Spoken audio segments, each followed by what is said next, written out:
नमस्कार, मैं हूं रिजवान अहमद सिद्दीकी। आप देखना शुरू कर चुके हैं सबकी खबर। आज हम बात करेंगे मध्य प्रदेश सरकार के कामकाज की।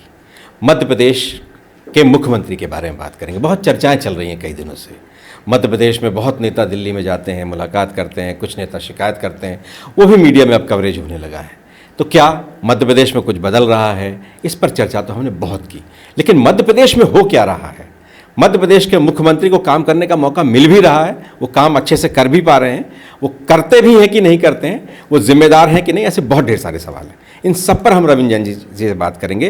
रविंद्र भाई, आपका बहुत बहुत स्वागत है। और लगातार चर्चाएं हैं।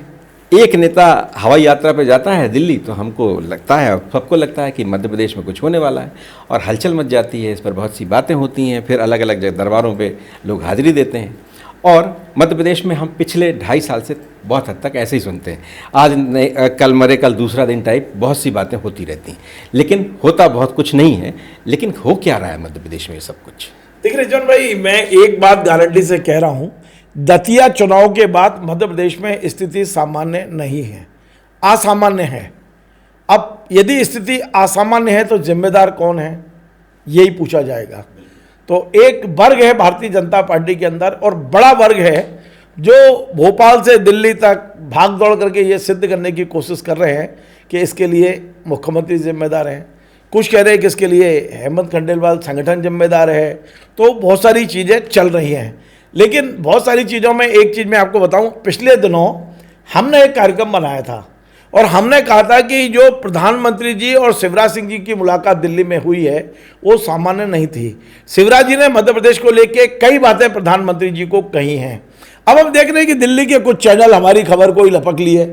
अब वो एक कदम आगे बढ़ के ये चैनल खबर चला रहे हैं कि शिवराज जी ने एक लंबा पत्र लिखा है प्रधानमंत्री को मोहन यादव के खिलाफ। रोकता हूं आपको, वो भी हमारी नकल की है। मैंने कल कहा था 2 सैकड़े शिकायत की है शिवराज जी ने, उसकी नकल कर रहे हैं वो चैनल। आपने अपने सूत्रों से बताया था कि लगभग 200 बिंदुओं की शिकायत की है शिवराज जी ने, और उसके बाद दिल्ली के अखबारों का पत्र लिखा है, ऐसा है।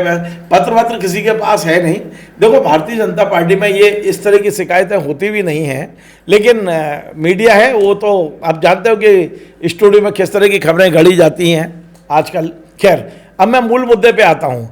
अब सबसे पहले हमें इसकी समीक्षा करनी है। हम ना किसी एक व्यक्ति के साथ है, और ये बीजेपी के अंदर क्या है कि आप कुछ भी कह लो, वहाँ से ये कहेंगे हमारे अंदर तो ऐसा कुछ चल ही नहीं रहा, आप जबरन अटकलें लगा रहे हो।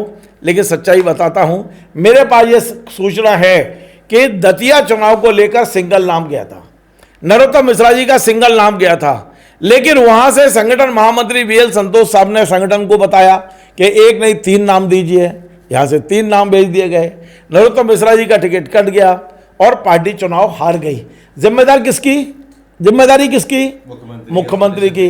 नाम किसने मांगे, नाम किसने बढ़ाए, टिकट किसने काटी, उसकी कोई जिम्मेदारी नहीं है। और शिकायत भी उसी से जाके की जा रही है कि देखिए मोहन यादव जी बड़े कमजोर हैं, उनके वजह से चुनाव हार गए। मैं ये कह रहा हूं कि जिस व्यक्ति ने टिकट दी और जिस व्यक्ति ने टिकट काटी, क्या यह जिम्मेदारी उनकी नहीं होना चाहिए? एक बात। दूसरी बात, मध्य प्रदेश के मुख्य सचिव को नीति आयोग का CEO बना दिया। मध्य प्रदेश में नया मुख्य सचिव बनना है। अब निर्णय किसको करना चाहिए? मुख्यमंत्री को। और यदि मुख्यमंत्री को यदि निर्णय आप नहीं करने देंगे तो फिर जिम्मेदारी कौन लेगा?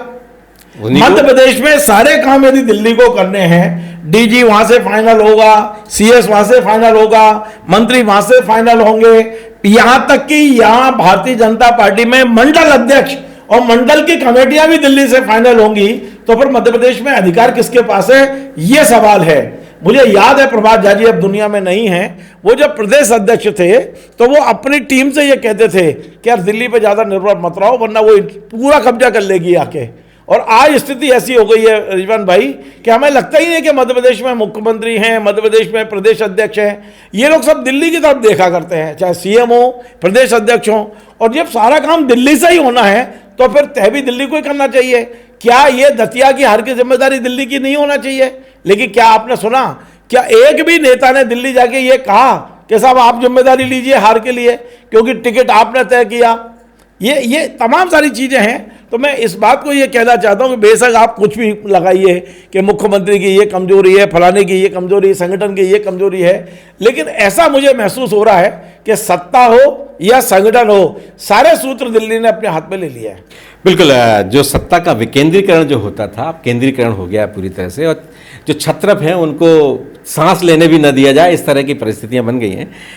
अगर हम इस बार सीएस की बात करें, इससे पहले अनुराग जैन सीएस बने थे, तब भी यही हुआ था, और जब वो सीएस बन गए उसके बाद अक्सर सत्ता के गलियारों में ये था कि अबोला हो गया है, बात नहीं होती है, सीएम की लिस्ट लौटा दी जाती है जो वो काम बताते हैं, या तबादले की मनमाफिक अधिकारी नहीं बैठा सकते सीएमओ में भी जो अधिकारी बैठेंगे वो भी समय समय पे हटा दिए जाते हैं। ये भी कहा जाता है कि दिल्ली का दखल है। तो क्या ये वाकई इस तरह से होता रहा है? देखिए, संदेश तो यही है। देखो, मैं तो बल्लभवन जाता नहीं हूँ, ना मेरी बात होती है दिल्ली, बहुत कम जाता हूँ बल्लभवन, लेकिन छन की जो खबरें बाहर आ रही हैं उसका तो यही लग रहा है कि इतना इंटरफेरेंस शिवराज जी के समय नहीं था। शिवराज जी के समय 40% था, तो इस समय 70% इंटरफेरेंस दिल्ली का है। यदि आप मुख्यमंत्री को फ्री हैंड नहीं देंगे, प्रदेश अध्यक्ष को फ्री हैंड नहीं देंगे, जिले में जिला अध्यक्ष को फ्री हैंड नहीं देंगे, तो वो काम कैसे करेंगे? आपने जिला अध्यक्ष तो बना दिया, और जिला अध्यक्ष को मंडल अध्यक्ष किसे बनाना है, टीम किसको बनानी है, वो आप दिल्ली से पूछिए। प्रदेश अध्यक्ष को भी अधिकार नहीं है। इसी प्रकार से मध्य प्रदेश में मंत्रियों के, अब आप देखिए, पिछले 8 महीने से खुद मैंने सुना, मुख्यमंत्री ने बयान दिया भास्कर में कि हम कैबिनेट डिसेबल करने वाले हैं। 6 महीने से अनुमति नहीं है उनको। सारा काम दिल्ली से तय होना है, दिल्ली को फुर्सत नहीं है। कभी जैन जी आंदोलन हो रहा है, तो कभी नेशनल टीम बननी है, कभी कुछ होना है। मध्य प्रदेश में फेरबदल को लेकर अनुमति नहीं दी जा रही, और अब जब अनुमति नहीं मिल रही है तो तमाम सारी अटकलें लगाई जा रही हैं कि यार नहीं यार, मुख्यमंत्री के साथ कोई दिक्कत है, मुख्यमंत्री को मिलने का टाइम ही नहीं मिल रहा है। कितनी तरह की अटकलें चल रही हैं।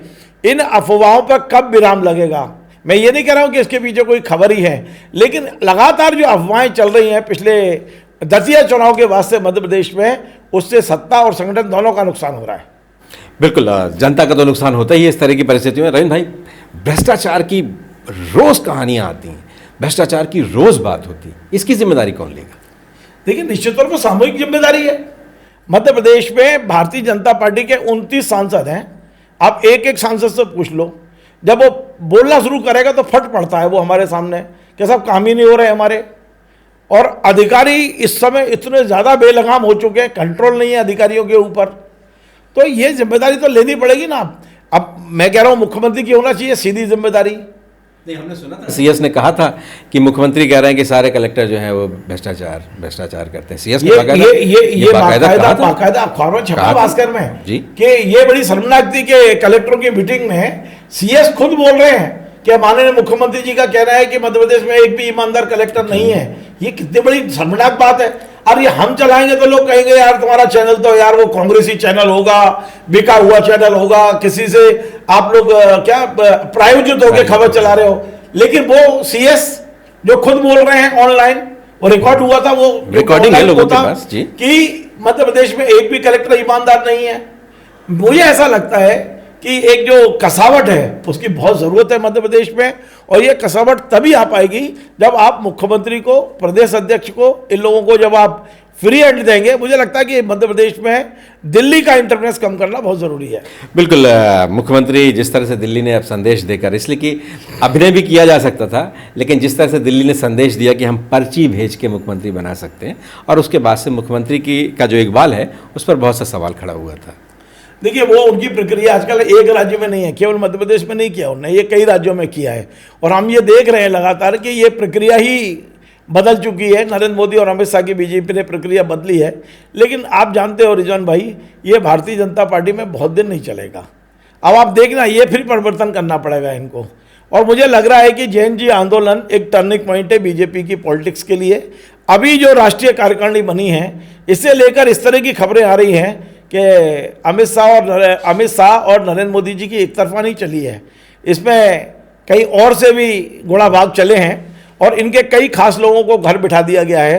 तो ऐसा लगता है कि जैन जी आंदोलन टर्निंग पॉइंट है। और हमेशा इस पार्टी में 2 या 4 व्यक्ति की दिखती जरूर है कि 2-4 व्यक्ति पावरफुल हैं, लेकिन ये वो 2 या 4 व्यक्ति जो पावरफुल होते हैं कब पर्दे के पीछे चले जाते हैं, कब आप कहना चाहिए वो मार्गदर्शक मंडल में डाल दिए जाते हैं, पता नहीं चलता है। देखिए कुछ ना कुछ बहुत जल्दी होगा। मतलब आपको लग रहा है कोई 100% होगा, कामकाज के तरीके में एक बड़ा बदलाव आएगा। 100% परिवर्तन होगा। धन्यवाद रविंद्र भाई, आपने बहुत महत्वपूर्ण जानकारी हमारे साथ साझा की हैं।